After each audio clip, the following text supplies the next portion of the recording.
American football, Canadian football, I regret it every time again. Like, I'm socially lost. I feel like at this point I have a little bit of friends everywhere, but I'm really lacking one consistent friend group, even though there's so many people in my life, but they're just all over the place. They're a little bit everywhere.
Hello and welcome back to the crib once again from Vancouver. I think I need to stop making Vancouver vlogs soon because at this point all the weeks feel the same. They just all blend into each other. I have officially reached the point where this internship is cracking down my emotional, mental well-being and my physical well-being. Like, internships are always exhausting in a whole different way. I made the same experience last year, like a year ago, when I had a summer internship in Germany. They just hit different in a very different, exhausting way compared to being in university and going to lectures all day long. And I think in my case here, it's just a very horrible combination of commuting a lot in a day, like being in public transportation a lot of time, and then just sitting in an office for 6 hours straight. So overall, I'm just spending way too much time inside. The maximum I can sit in an office is 4 hours and then I'm done. I'm running away. It's just a lot of public transportation for me, which is part of life, which is part of work, but it's a lot here. So this is something I learned for the future.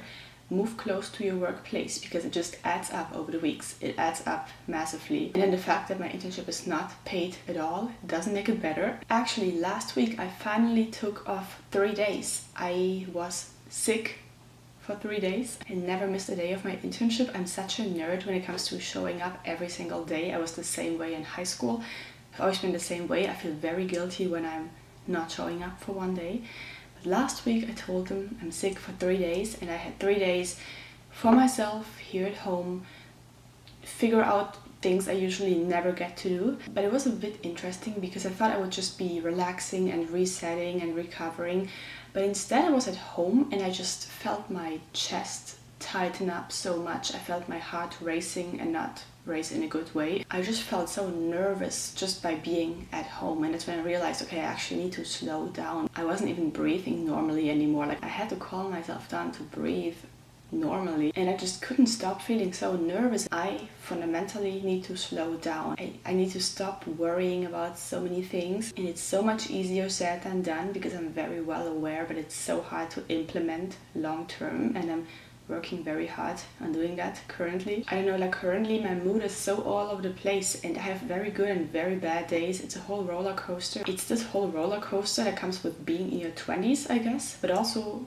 that comes with living abroad and taking care of so many things and so many issues that come up when you start living abroad and not at home. It is so weird, and it's such a dilemma because being in your 20s is amazing. Like, I'm very well aware that I'm only young once and I want to make the most out of it and I want to appreciate it. But being in your 20s is such a dilemma because on the one hand, yes, that's the time when you explore, you enjoy yourself, everyone tells you, oh, go and try yourself out. And it's great that we live in a time where you're able to do that and you're not getting married and have children at the age of 18. But at the same time, this is the life phase when you set all the fundamentals for life, career-wise. I'm extremely conscious about setting up my life in the best possible way because I am still perfectionistic. I don't want to make any bad decisions right now that will impact my life later on. So I do want to set up my life in the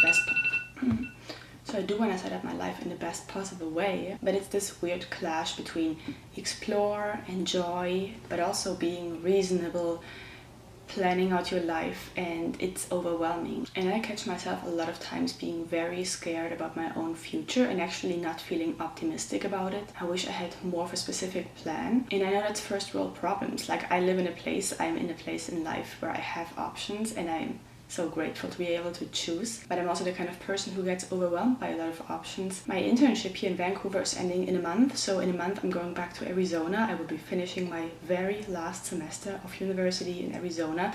I will be graduating in December, which is 5 months from now. So in 5 months from now, this whole life chapter of university is over. And I absolutely hate when big life chapters end, especially when good life chapters end. It was the same case in high school 5 years ago. When I finished high school, I hated the fact that this big life chapter ended. I definitely need to sit down and really deeply think about what comes next and do some research.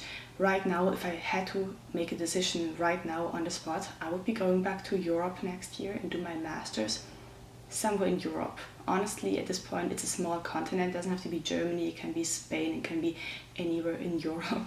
I think living in America for so many years was the best decision I could ever make. I think I will not be dying with regrets anymore now. It just makes life so much more complicated. You're dealing with immigration paperwork, visa paperwork, which is not the easiest in the United States. And I'm just tired of all this. It's been too many years. My entire family is still back in Germany. I have zero family anywhere else in the world. And I've been very lucky in those past years that everyone has been healthy. Nothing bad has been happening to my family, but I don't want to curse it, and you never know what will happen anytime soon. So I just feel like it's time to go back and be a little more with people I love. And most importantly, the education system in Europe is amazing. Why do my master's in the United States as well if I can get it for free, if I can get it more easily in Europe with a good education system? I just want to go back to making my life a bit more simple, because being in America for so long and dealing with all this paperwork has definitely caused so much underlying stress and so much underlying fear that I wasn't even aware of, but it keeps coming out when I have my mental breakdowns twice a year. And I'm just missing this little bit of stability in life. Like, I'm socially lost. I feel like at this point I have a little bit of friends everywhere, but I'm really lacking one consistent friend group, and it makes me feel very lonely sometimes, even though there's so many people in my life, but they're just all over the place. They're a little bit everywhere. I know I'm very torn apart, but it's a very weird combination of stressful and loneliness. I don't know, I just feel socially very lost right now. Back to Vancouver. So right now I only have a few more weeks in Vancouver left, so I'm definitely trying the best to check things off my bucket list, my very short bucket list, because I hate making too many plans and then feeling disappointed in myself that I couldn't check all the boxes of my bucket list. So my bucket list is very short and very realistic, and it's been hard because beforehand it sounds so easy. It sounds like, oh, I'll do an internship and then I'll also be exploring Vancouver, but at the end of the day it's very hard to find the energy and the time to actually explore the city when your internship is already taking over your life. I also think this video is just going to be a colorful clash of the last weekends. Looking back, I did a lot of cool things. There was Canada Day in downtown Vancouver.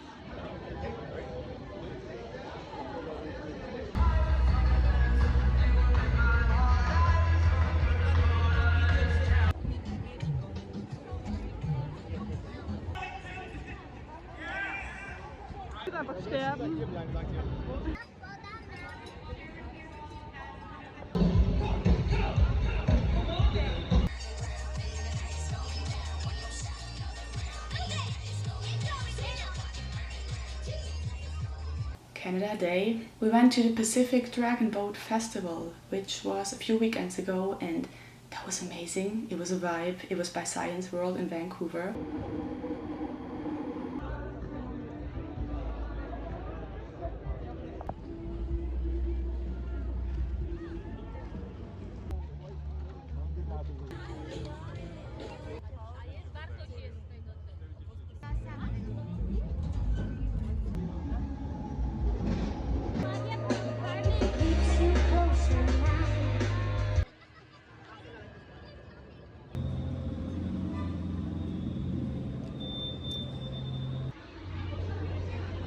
We also went to a Canadian football game, the BC Lions against the Calgary Stampeders. I think that's how the team is called.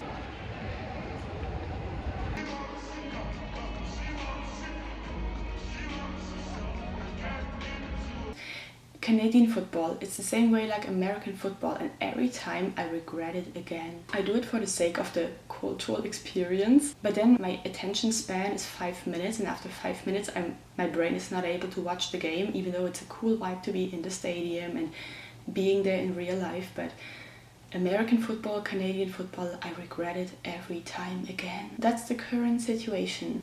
Have a great day, and I see y'all later, alligator.